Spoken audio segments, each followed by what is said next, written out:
Rory? I know this is pretty immediate of me, but this weekend I'll be heading back to my parents' place. What? You're going home by yourself? Yup.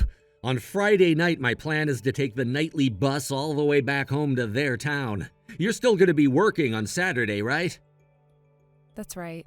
We're in the middle of a rough wave, so I won't be able to take any time off either.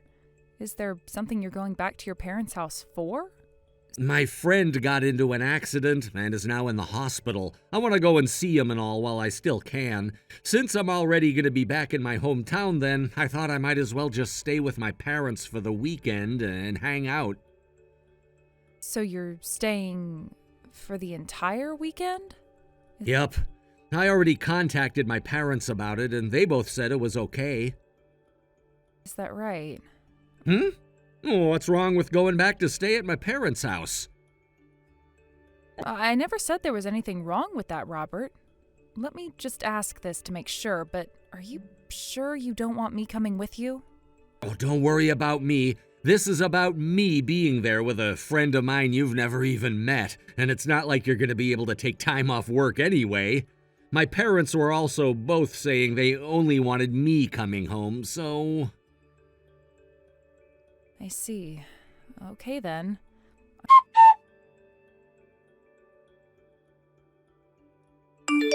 I finished work. I hope you had a good day there. I did, and now I'm gonna start taking the long bus ride back to my parents' place. Oh, that's right. While I'm back at their house, don't you dare contact me about anything. What? Not myself or my parents. Why can't I? I'll be going to visit my friend in the hospital, and I don't want it going off all the time. And when I'm back at my parents' house, I'd like to have a taste of what things were like back in the day when I never had a phone. You know what I mean? In other words, I just want to take things easy, huh? If I start getting calls and texts from you, I might start remembering just how stressful things really are for me. Okay. I don't mean that as a bad thing, though. Well, it's not a problem. Oh, I need to start moving now or else I'm gonna miss that bus. See you later. Have a good trip.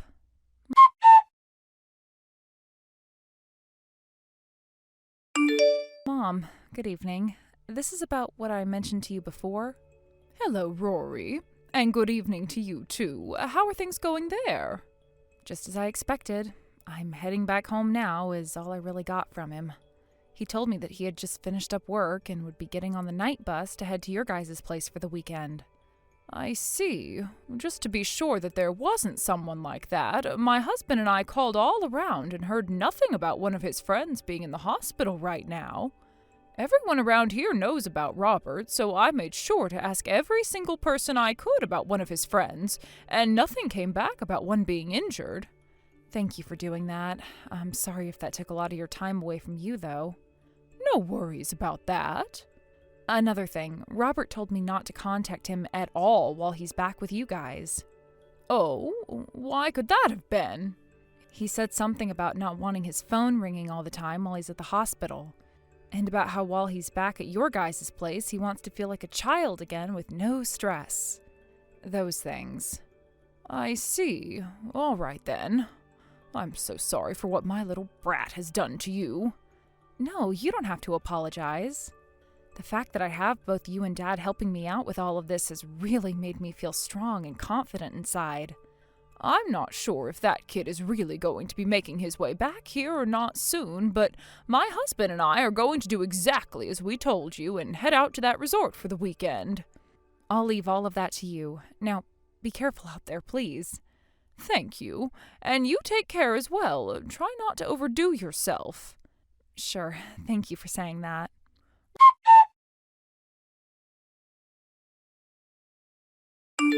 Rory, things are going as we assumed they would. Robert just got here and checked into the hotel with a very young woman at his side. Roger that, Mom. So once they've begun eating dinner and a couple of hours have passed since then, we can start our plan of attack, right? Correct. Please do your best.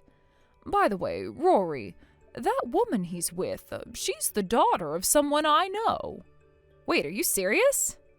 Because of that, there's no reason for us to change our plan of attack now.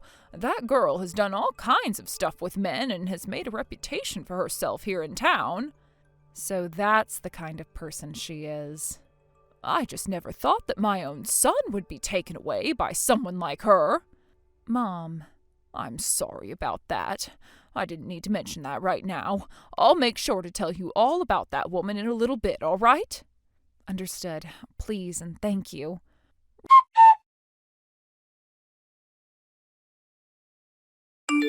Robert, I'm in trouble. What? Mom? Did something really bad happen or something? I never thought I'd hear that you're in trouble from you. The car at your house got ran into.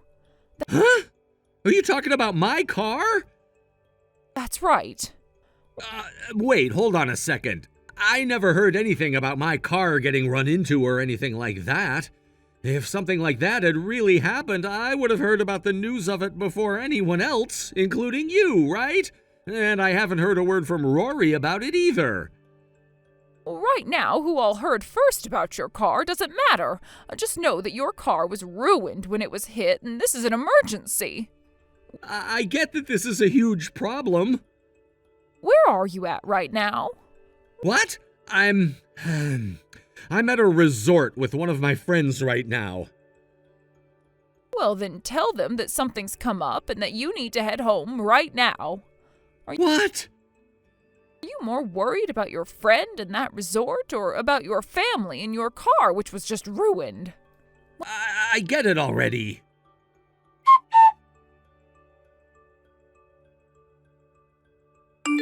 Yo, Rory, I'm on the bus right now heading back to the house. Did my car really end up getting destroyed after being hit? Well, I never heard anything from you about that before. Does that mean you weren't even aware of that happening yet or something? Hey, are you going to pick up your phone and reply to me yet?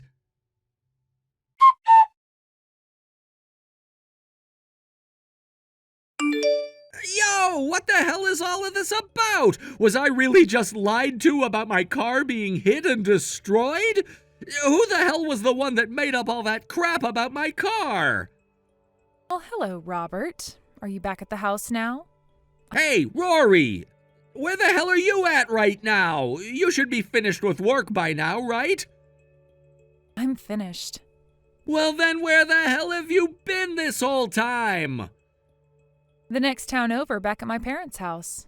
What the hell is going on over there? I heard about how my car was hit and ruined by my mom, which has turned out to be some massive bullcrap. Oh? I had told your mom that everything would be up to her in terms of that. But I guess telling you that your car was ruined would be the best way of getting you to come home as soon as possible. Huh? I'm not really sure what's going on here, but you knew about the lie? And you were able to get my mom to lie to me about it all? In other words, both you and my mom were in on all of this? Why would the both of you do this to me? Were you too busy smooching with that girlfriend of yours at the resort for all of this? Huh? I knew you would be, so I made sure that your mom made up a really good lie that would get you to run home without even thinking first, and taking you away from her. What are you going on about? I don't have any girlfriend right now. Listen, Robert, sorry to say, but I know all about you and her. What? That girl you've been cheating on me with happens to have lived in the same neighborhood as your parents do, but has now been living close to you and I ever since she moved out here after high school. And she so happens to be only 19 years old and working at that favorite bar of yours here in town, right? Did you get so excited about seeing a girl close to 10 years younger than you from the past and taking things one step too far because of it? I'm sorry, but it is frickin' disgusting that a man who is almost 30 now has been having sex with a girl who is just over half his age now. What? How did you find out about this? Both your mom and your dad went to a resort close by to their town, thinking that would be just the place you'd be heading to with her. They were both the ones that saw everything play out, by the way. What? They saw you checking into the place with her, standing right beside you that whole time. They were able to find out where I'd be staying with her? How did they manage that? Listen to this, Robert. I had a look at the computer the other night, and on Google there was still a tab open to that resort, and it was saying thank you for booking 2 nights there this weekend. What? You used that website as well, then? Did you not just hear me say that I logged into the computer and that tab was still open? I was actually getting on to book a place for my mom and I to go for myself this weekend. And that's when I ran into what you'd left for me to see. Damn it! After having a look at more of the search history thereafter, I found this wasn't the first time you'd done this either. There was at least 3 times you'd gone and booked a room for 2 on that website. But I never went anywhere with you before. That was the moment I realized that you were most likely cheating on me and that I needed to talk with your parents about it. And so, that's how the 2 of them found where I'd be staying. That's right, Robert. Next time you want to keep something completely hidden from me, do so by exiting out of those tabs after reserving a room. Or better yet, do all of that on your phone, please. I should have known something was up when it was my mom telling me about my car having been hit and ruined like she did. You have always had that soft spot in your heart for your mom, to the point that you'll just listen to anything she has to say to you without a doubt in your mind. Well, that really came to bite you in the ass this time, right? God damn it! One other thing. I'll leave everything that comes after this for your dad to handle. My dad? I heard something before from him about how he'd be calling in some help in order to get you trained into being a decent human being again. I'm sure someone's going to be there for you very soon now. Can you hear them coming yet?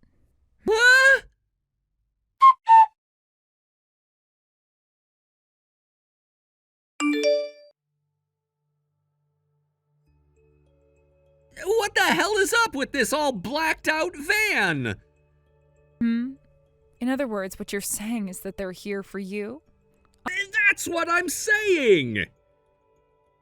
I'm pretty sure you're in the middle of a crisis over there, so it's surprising you can still text me right now. I told them to let me text you so I could ask one last thing, and so they gave me my phone back and let me talk with you. Why would a blacked out van be sent to get me? Well, that van is the company van for a mining company. What kind of mining company are you talking about? One that mines coal. It's the kind of place ne'er-do-wells like yourself end up working at when the rest of the world can't deal with their childish crap anymore. And where they go to learn how to be a proper adult and someone who can be considered a human being again, instead of some stinky pile of trash. I hear that a lot of the people that go to work in those mines come out changed men afterwards. What the hell? And wait, I'm not some stupid ne'er-do-well. And that's why you're going to work there now. You don't seem to get who you really are yet. And wait, what about the company I'm currently working for right now? Hey, come on now. I know you've been fired by them a long time ago. What? After I found out you were cheating on me, I gave your last boss a call and asked about what you'd been doing at work. Turns out that your last boss and I went to the same school together, and he told me all about what actually happened to you some time ago. You'd make out with your coworkers of yours in the company car, and sometimes take them to hotels after work to stay the night. You'd also bring them along with you on your business trips. And then it was found out that you'd spend company money on women, and when asked about all of those things you'd been doing, you said they were all BS. So the company had you fired, right? Wait, who the hell told you all of those things again? You said it was my last boss who you know? I am not reminding you who they are. I hear that you already paid the company back for what you used on yourself, but were then asked for some more when the company realized that was only the tip of the iceberg. Damn it! You've seriously found everything out about me! If you're really that much of a pile of crap, then you're better off down in those mines being of some use to this world. I'll go find myself another job instead of this crap. That's a lot coming from the same man that stopped working after being fired for embezzlement and then used his time and remaining money to go out with a 19-year-old. But... As for the divorce and the settlement, you'll hear all about that in a few days from my lawyer. What? Start thinking to yourself that you are never going to be seeing me ever again, all right? Are you freaking kidding me, Rory? Goodbye forever. Rory!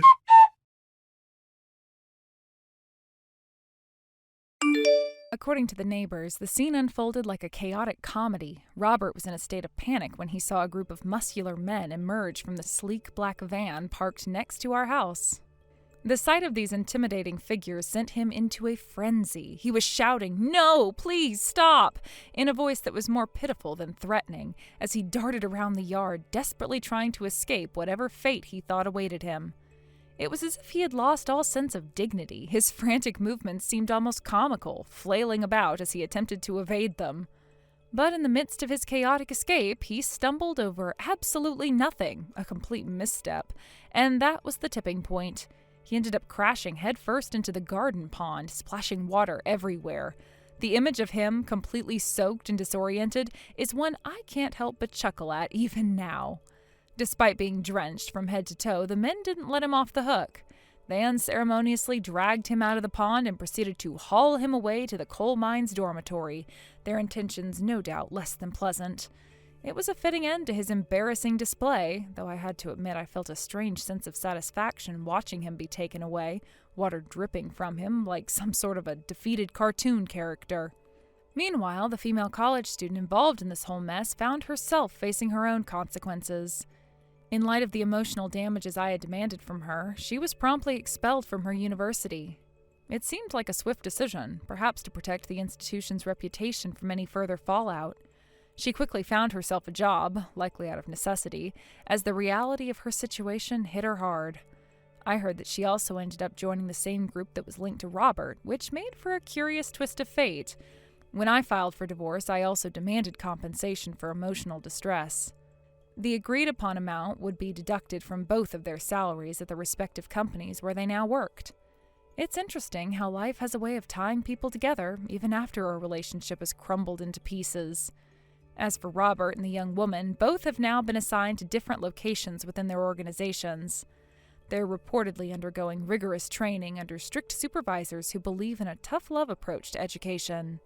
From what I gather, they're working hard, facing a kind of mentorship that is both challenging and, dare I say, possibly character building.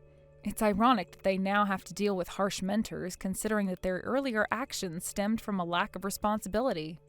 The transition from a carefree student life to one filled with the pressures of a working environment must be a jarring experience for them. Robert, in particular, used to live a life where he could laugh off his mistakes, and now he is likely learning that the world doesn't operate that way. He might be grappling with the consequences of his actions in a much more profound way than he ever anticipated. I often wonder how they are handling their new lives. It's almost poetic justice.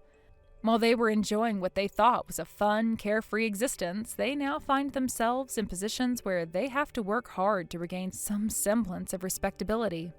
Life can change in an instant, and for both of them, it has become a harsh lesson in accountability. As for me, the divorce process and everything surrounding it were undeniably challenging. But I feel a sense of closure knowing that they are now facing the repercussions of their actions. The emotional toll it took on me was significant, but watching them deal with their own consequences offers a form of vindication. I can move on with my life, and they have to face their new reality, one that involves hard work and the guidance of tough mentors. I've also started to find my own path forward. It's liberating to think that I can make decisions without having to consider the whims of someone else. While they're caught up in a world of hard lessons and difficult tasks, I can focus on my own growth and happiness. The burden of their choices no longer weighs on me. Instead, I feel a sense of lightness and freedom. The universe has a way of balancing things out, and for Robert and the college student, the reality of their situation is a stark reminder of how important it is to take responsibility for one's actions. They thought they could have a carefree life, but now they're learning that every choice has consequences. It's hard not to feel a bit smug about the whole situation. I can't help but smile at the irony. Life has a way of catching up with people, and while I was the one left to pick up the pieces after their reckless decisions, they are now the ones who must navigate the difficult waters of adulthood with all its responsibilities. It feels like I've turned a page in my own life, and they're now stuck in a chapter filled with lessons about accountability and the weight of choices. Thank you for watching. Please subscribe and hit the like button. See you next time.